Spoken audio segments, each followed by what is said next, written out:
বাংলাদেশে আমার সোনা বাংলা বাদ দিয়ে পাকিস্তান থেকে সাতবাদ প্রতিষ্ঠা করার চেষ্টা করা হচ্ছে। আজকে বাংলাদেশে যারা এদেশে স্বাধীন করেছে মুক্তিযোদ্ধারা, তাদেরকে সবচেয়ে বেশি অপমান করা হচ্ছে। আজকের বাংলাদেশ আমরা কখনো মানুষ অর্জন করেনি। ইনশাল্লাহ সামনের দিন আমাদের সামনে ভালো আসবে। জয় বাংলা, জয় বঙ্গবন্ধু। আপনি আদালতে কি বলছিলেন?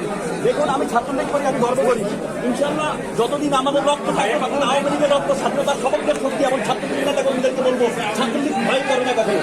ছাত্রলীগ এদেশের সোনালী, যারা এদেশের সোনালী অর্জন, তারা ছাত্রলীগের হাত ধরেই এসেছে।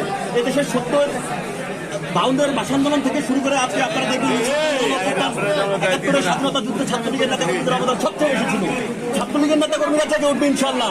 আর শেখ হাসিনা দেশের মানুষকে সবচেয়ে বেশি ভালোবাসত। শেখ হাসিনা দেশের মানুষের দায়িত্ব নিন ইনশাল্লাহ। আপনি বলে ঢাকা বিশ্ববিদ্যালয়ে একটি হত্যাকাণ্ড হয়নি, বিষয়টা কি? জি, ঢাকা বিশ্ববিদ্যালয়ে কোনো হত্যাকাণ্ড হয়নি। এখন পর্যন্ত ঢাকা বিশ্ববিদ্যালয়ে কোনো হত্যাকাণ্ডের প্রমাণ দেখাতে পারেনি। কিন্তু ঢাকা বিশ্ববিদ্যালয়ের ছাত্র হয়েও আজকে ঢাকা বিশ্ববিদ্যালয় না ভোটার করেও আমাকে হতে হয়েছে। এটা তো আইনের শাসন না। যারা আইনের শাসনের কথা বলে দুঃশাসন করে দিচ্ছে, তাদের বিচার করে একদিন।